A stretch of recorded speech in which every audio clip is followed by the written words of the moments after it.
Hi, everybody. It's Kevin and Thea. We're so excited to have you with us today on the Remote Care Services Show. Thea has been super busy. She has been a traveling woman, and some of the travel she's been doing is all about setting up and implementing and getting you ready to do remote care services inside of your settings. And so Thea's going to jump right into that, make it as easy as possible for you to understand how to do it and to just get started and rocking and rolling. So we're going to rock and roll through our reel here, and we'll be right back.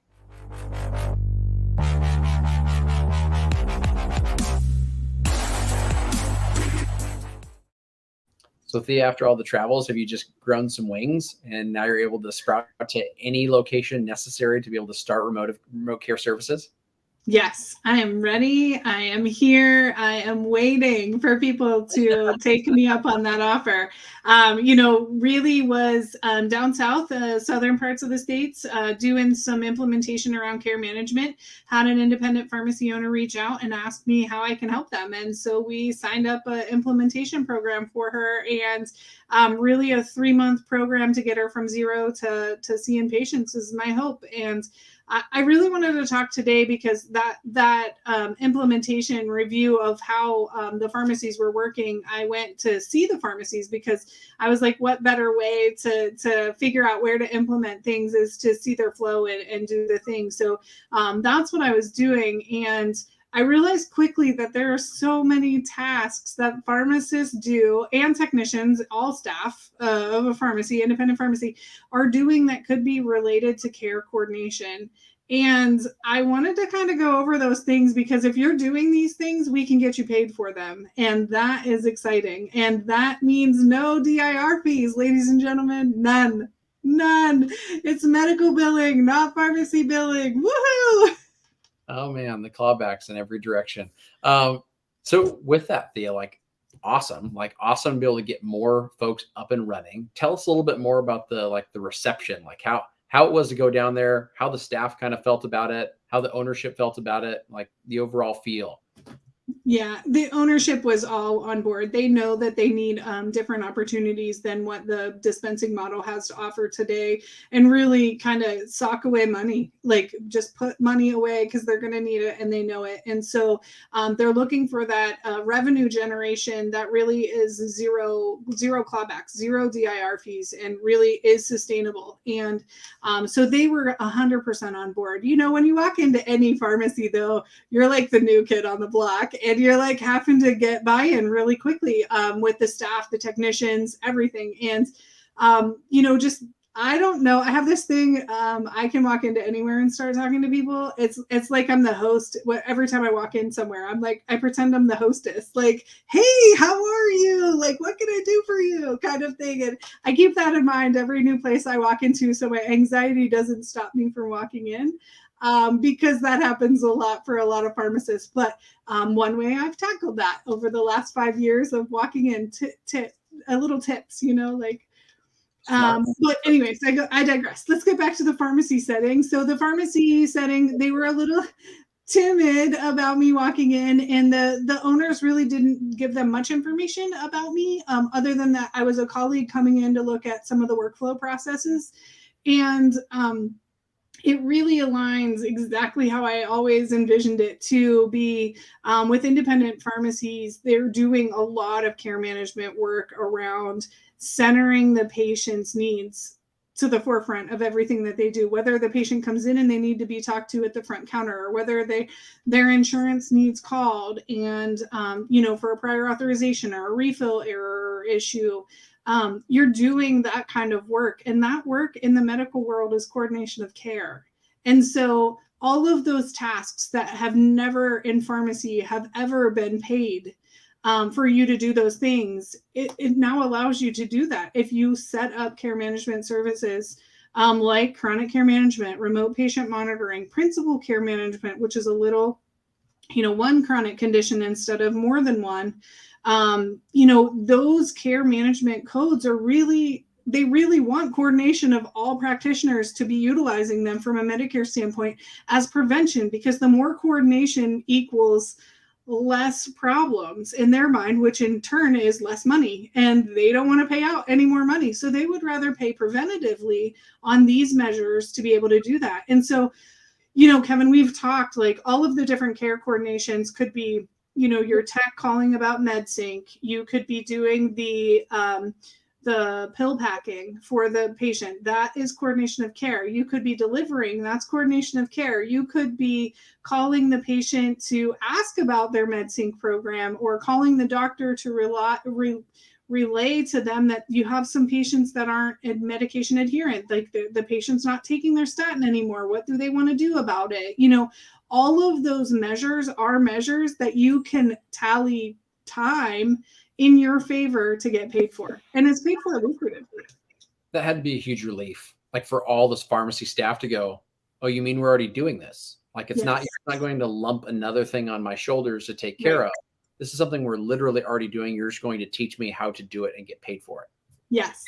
And it was amazing because they were all on board. And then when I was like, well, you will need to set a timer. You will need to click the button to start the timer. And they're like, oh, they looked deflated. And I was like, now listen, I know that's something new and you won't remember every time when you first start. And that's okay. We're not asking for perfection. We're asking that we start and get this started. And we'll start with the pharmacist, and then we'll work into what the technicians are doing for the patients and start accumulating that time for the patients and really get the time spent from every party in that pharmacy. Whoever is touching that patient really does get the opportunity to add the value and add the time allotments for the coordination of their care. So it's super exciting. But I did tell you earlier, Kevin, that they were like little hesitant on that. And I was like, do remember that, if your pharmacy owner doesn't make the money and can't figure out how to make money outside of DRR fees, like, where are you going to work? Because they're not going to be able to stay in business, and you're going to have to go back to the big box store. Sorry, not sorry, because it is change, and change is hard, and we're not asking for perfection. I've never walked into any job knowing that I've changed circumstances, backgrounds, whatever. Yeah. No one's ever asked for perfection. And as pharmacists, we always assume, oh, we got to do it right the first time, every time, and we all get fussed up over it, when it really is, let's start somewhere and improve. But let's start, because now is the time. If you want to have money, those pharmacy owners want to have money in their bank account come January for both sides of the DIR fees coming out. Like, you got to start today. Like, you're going to fail if you don't, unfortunately. PBM reform is not coming fast enough for us today to get this stuff done. So really think about those things. Kevin, what do you have on it? Like, what do you think? No, I'm listening to you, Thea, and just I'm embracing what you're giving me, and also a little bit of trepidation on like how slow the uptake has been, for our profession, to be honest, Thea. Like, I really think that, as you said, now is the time, because you just don't go and snap your fingers and start remote care services, right? I mean, right. It's something that there is an implementation process of getting started. Getting the documentation is important, but even making those reach outs and those relationships with their providers for them to think of you in a whole different way, and to be on board, that's going to take some progression. And I mean, I'm looking up at my calendar, and it's almost May. So now I think is really a really exciting time to go. Thea's got like onboarding courses and a cohort that's starting in May. You should be signed up for that and going. And it's a really easy way to just first get your feet in and to do exactly what you're talking about with that. I mean, I know we're talking care coordination, but to have care coordination, you have to have that service agreement, put in place and signed in, ready for you to coordinate with that provider to make the care coordination matter. So those are things I'm thinking. And then me being in a pharmacy setting and doing consulting all the time, Thea, I'm seeing it every day. I'm seeing that literally the pharmacist and the pharmacy technician are doing things that we could bill for chronic care management all the time, every day. But it goes back to a conversation that Chris and I just had on automation and workflow. And to me, it's like, if you want to be good at that, you need to find someone that is really good at it already to be able to walk you through those steps. And she's right there. So I feel like that's blood, sweat, and tears on their part. I've already had those, so they're good. Well, I mean, and that's the one interesting thing, is that when it comes to what are we going to pay for, like what are we going to purchase in our careers, like we're really good about buying CE. And I was just laughing because when we're buying CE, a lot of times we're just literally skipping through, going to the end and taking the test. And that is what Thea wants to do. Like, just allow you to go, hey, you can skip to the end and be able to get the credit, that kind of comes in. And I think for us to be able to start as a profession, I've heard so many people say, oh, you can just do this yourself. Okay, great. Like, have you looked at the percentages of people doing it right now? Because they're not as high as we need them to be. And I love your heart, Thea, to just be so excited to want to travel throughout the country, be able to set people up for very minimal costs, to be able to jump in there and get something on board that can be very significant for, I think, their communities, for one. I mean, the most important to me is patient care, but then after that, to the bottom line of what their businesses are. So when you're seeing Kevin's wheels turning, like, those are the things that are going through my head on, let's get this going. Yeah, now is the time. It's going to take a 3-month implementation to really start seeing that money come back in. So if we look at May right here in our faces, May, June, July, you got July, August, September, and then, oh shoot, we're into the holidays, and we really have the next 3 or 4 months to really get something going for ourselves. And it doesn't have to be remote patient care or any of these care services. It could be an excellent point of care testing or compounding, or it's got to be something, and you've got to start something soon. But if your physician relationships are strong in your communities and you share a ton of patients with those practitioners, this is an easy service to get up and moving with those patients' lives.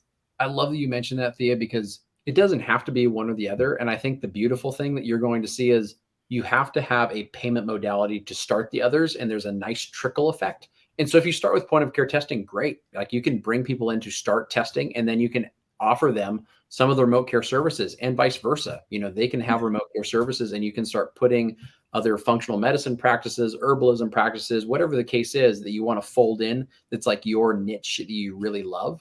Great. But a good way to get paid and to get started is by leveraging incident to billing that's already available, for you to be able to, pull in these things through a service agreement with the practitioners in your area.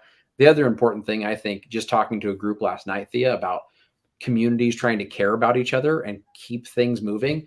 I'm a rural kid, like, that. And so being able to keep the ma and pa pharmacies going in even not so rural areas is a difficulty if we all don't kind of come together cohesively. And so I think I'm speaking to the physicians in the areas as well, saying, find a way to coordinate with your individual, pharmacies that are out there. Pharmacies, if you need help to be able to kind of segue these physicians into utilizing your services, well, let them know that their patients will no longer have a place to go in their community if you are not there. And I think that is a really easy telling place for us to be able to kind of connect and coordinate care.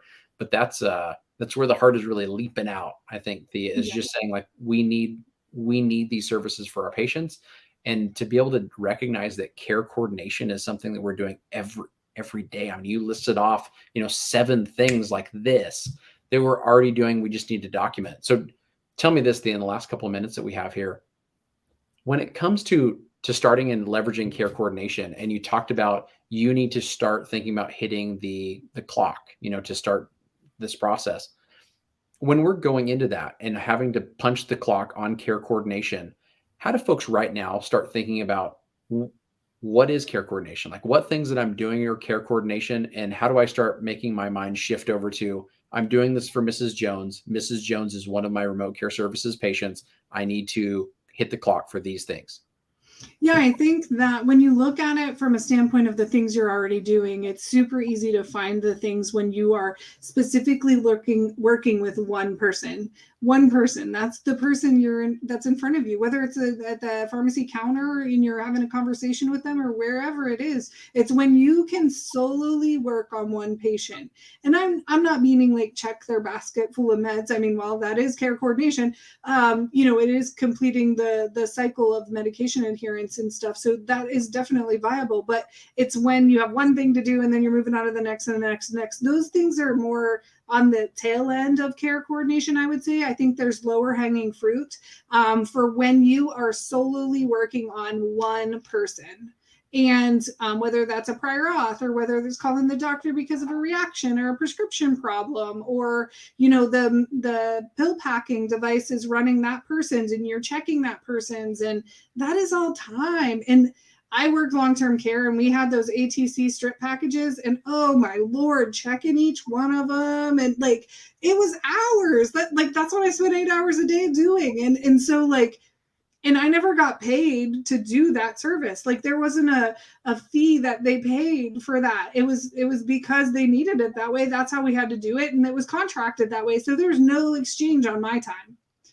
But right. I'm saying there's opportunity for you to have time come back as paid for these tasks. And when you start thinking about, okay, you know, maybe it's 10 patients you start with and you have on a marker board, you have 10 patients' names listed back in the back. Every time you see Mrs. Jones, I got to remember, start the clock. I'm working solely on her. Let's go. Perfect. And it's so funny because like you're saying, it's easy for me to think of that and the workflow of things because you're just kind of in the zone working through the queue. Like that is not when you're starting the clock. Like you don't have to worry about breaking away from that flow. It's really when you have to break away from that flow naturally and focus on a single patient, guess what? You're already doing it. Like that is when you're able to click the button, start the clock, and start gathering in the funds that you should have been getting all this time. All along. Yeah, all along. And, you know, another little tidbit that the pharmacist really liked about the weekend was how closely care management aligned with MTM. And I've been saying this forever since I started doing care management. You know, chronic care management has one box different than an MTM, and it's way easier. There's no e-care plan. All of the information stays put as opposed to an e-care plan, which it all falls out and you have to put it all back in, and it's a pain in the tuchus. And so you don't do it. And there we are, not making money because it's not working for you. And so like these things, care management are really things that you already know how to do. If you can have a conversation at your pharmacy counter, you can bill for care management services today, period. Awesome. Thea, tell the folks where they can find you, how they can get some more of this excitement, and what's coming up here soon, just in like 2 weeks. 2 weeks. Yes, I'm super excited. So right now I'm out on LinkedIn and RPH Ally. You can find my channel at Remote Care Services in there. Posting these videos. Go to YouTube. You can check them out on YouTube as well. You know, if you're interested in the Conquering Collaborations, that service agreement kind of document, that's still going on. I'm looking to enroll folks for the May cohort for that. Still open enrollment going on for that. So just send me a DM in either place, LinkedIn or RPH Ally. And I will be speaking at the Healers in Healthcare event in Cincinnati, Ohio with Christina Fontana and my friends here at RPH Ally will be there with us, and really just, you know, embracing where you are and trying to nurture where you want to go. And Christina Fontana has amazing output with her healing. It just oozes out of her. And I'm so excited to get in her presence for the 3 days and really get around some like-minded folks growing and nurturing from the inside out. And it's exciting. I know Christina has helped me. I've never really talked about that, but she has helped me with some of the stumbling blocks that I've had to overcome in my life. And they were holding me back, and it's random crazy stuff, but I'll be talking about that at the Healers in Healthcare. Tickets are still available at the Healers in Healthcare conference. Come see us. We'll be there. Oh man, no, I'm super excited to see everybody there. I'm excited to be able to see Thea over there and talk about all this good stuff and be able to push things forward. I think for everybody out there listening, remote care services is going to be a part of your world sooner or later. And hopefully it is sooner for you to be able to just enjoy it and to be able to take advantage of kind of owning the space. I feel like there's lots of opportunities for pharmacists to own spaces, and remote care services, it's one of them, you know, that's just kind of presenting right to us. So excited to hear about Thea's travels. I'm sure Thea will be traveling to a site near you sometime soon to be able to start up your pharmacies and get them rocking and rolling. And we'll see you guys hopefully in Cincinnati soon. But before then, we'll see you next week. Have a wonderful rest of the day. Take care. Bye.